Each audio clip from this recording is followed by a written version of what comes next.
Hey guys, what's going on? It is Ash here, coming at you today, really covering a smorgasbord of topics today. I have a lot on my mind and a lot I want to just chat with you guys a bit about. By the way, guys, I've decided not to upgrade Woody. It's official, level 1 wall will stay here, so it's going to be a 99.99% max base, at least until maybe they add level 12 walls. I have no idea, that's not confirmed, but I imagine someday it will come. It's been, gosh, 2 years. Anyway, there's 5 topics I want to talk about in today's video. We're going to lead off with a hot topic in the community. That is the modding bans that hit today.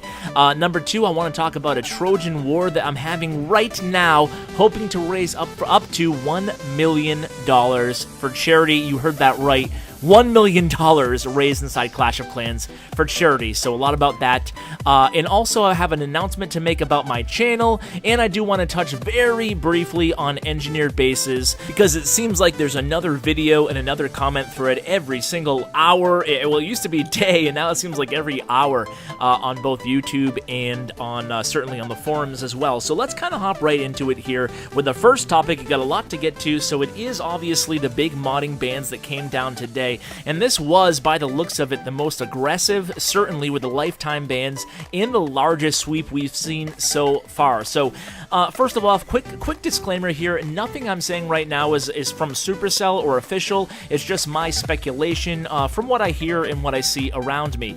I didn't do a video about this earlier this morning because, honestly, wasn't sure if it was going to be a huge sweeping ban or another small one like we saw previously. I didn't think those really constituted a standalone episode just to talk about modding. I'm really sick of the topic overall, but, you know, I asked you guys on Twitter, over 75% of you guys did want to hear my thoughts on everything, so I thought I'd kind of combine it with a few other topics as well. If you want to listen for all the news, Powerbang and Galadon both did standalone videos on the facts behind the mod bans, so you can watch their videos this morning, both great, intelligent guys, obviously, and you can find out more from them as well. I'll link both those videos in the description below, but in short, it looks like this wave of bans targeted Xmod users and not iMod users. Now, the 2 previous wave of bans seem to be targeting exclusively iMod users. I know that's kind of nitty-gritty, and most of you probably don't care about that, but some people are asking, you know, why did this person I know is modding,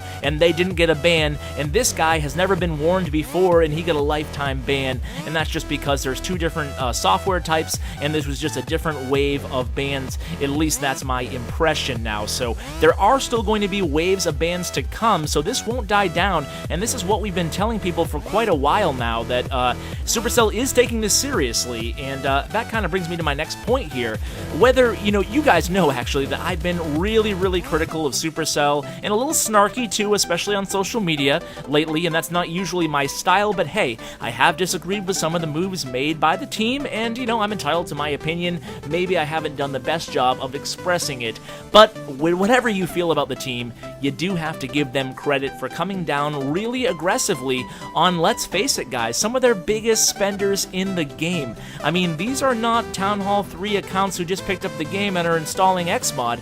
These are people who are big spenders. These are legendary accounts at Town Hall 11s in Legend League. These are people who are big hardcore war people. You saw the list on Twitter, maybe you haven't, or on Reddit, but you can see the postings of clans that lost people. It's really staggering here, the number of people who were removed from the game last night. It is a lot, and then you have all kinds of drama added onto that. You guys may have seen or heard that In the Dark's clan was hacked, and they have to restructure. There's a lot of big name clans out there who are really struggling right now in terms of both the bans and in terms of just other craziness going on. I don't know if it's a full moon in Clash of Clans or what is going on, but that's pretty much the scenario right now. I do want to add that Supercell is very aware of burner accounts, and they're looking for the best way to address those, again, in a very aggressive manner. So I would, if you're using burner accounts or if you're using any sort of third-party software on any account that's tied to you or a device that you play another account on,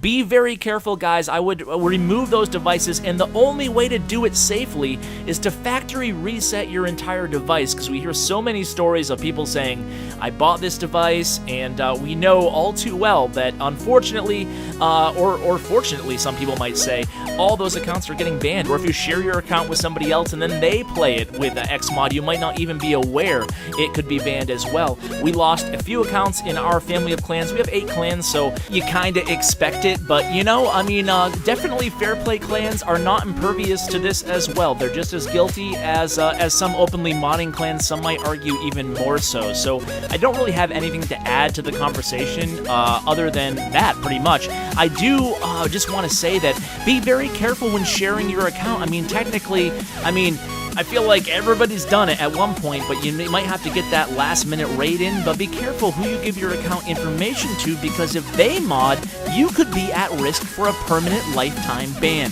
I really think that going forward, though, we're pretty good here. I think the community should thrive now. I think Powerbang said it best in his video when he said that, most importantly, this takes the onus away from the clan leaders and clan leadership, and it puts it on Supercell. And again, I really can't say enough good things about Supercell and the Clash team here.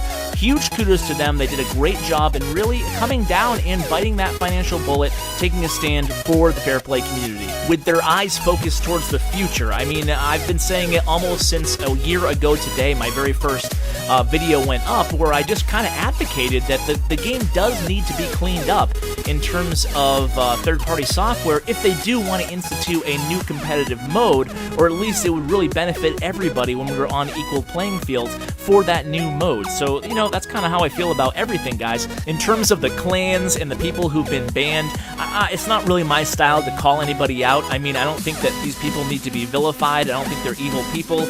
I just think that, unfortunately, you know, things happen, you know, and there's a lot of pressure on people in the war community when they go to a clan to actually step up and be part of the people that they really want to belong to.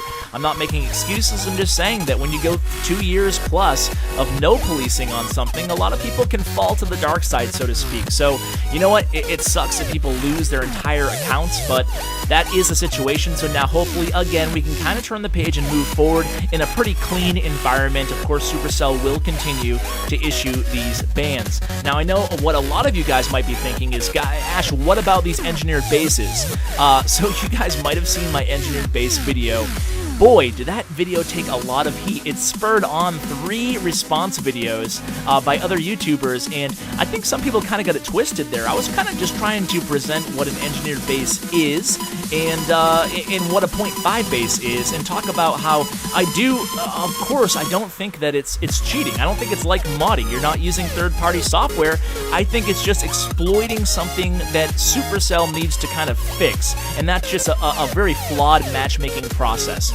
So I'm kind of taking both sides and kind of riding the fence here, but that's kind of how I really truly feel about it. I don't think these people should be banned. I know some people think they should be, you know, tarred and feathered out there, but I think that with some tweaks to the whole algorithm behind the matchmaking system under the hood, this probably could be relatively easily solved. Now, the developers did weigh in on this, responding to Locke from the community forums, and he asked them, what do you think about engineered bases? And they had a pretty obvious and simple answer, but also something that I think a lot of you guys might find valuable. And their answer was, the team doesn't use the word engineered bases. They call them lopsided bases. A few months ago, they changed the war waiting system to stop people who had high-level bases, but only low-level troops except for the ones that they used. But then people learned to do the opposite. They will be rebalancing things out again in the future, though he was not given a time frame. It could be this update, it also might not be. So that's all I have for you from the actual Clash team officially regarding engineered bases. So moving on, guys, 3 quick things before I let you guys go, all having to do with channel, but starting first with probably the biggest thing I'm going to be sharing with you guys in this episode. I am so beside myself and thrilled, guys. I have a angel donor, I guess you would call it, who has pledged to donate up to $1 million.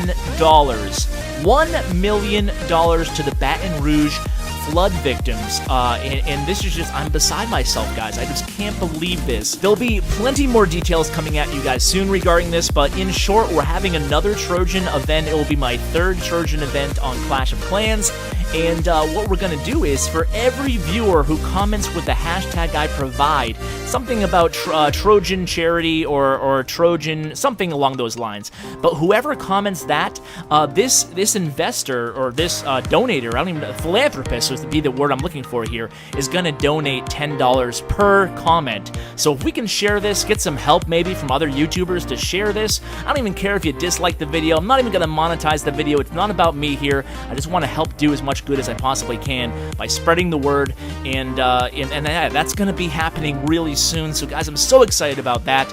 Moving on, personally, I have made an offer and it's been accepted on a house. First time home buyer, really super excited, but that also means I'm super busy right now. So that's why I've only been doing one video a day. I used to double up, do one Clash Royale and one Clash of Clans, but for the next couple months while I'm moving in and closing on my house, I am going to be just doing one video a day, alternating between the two games.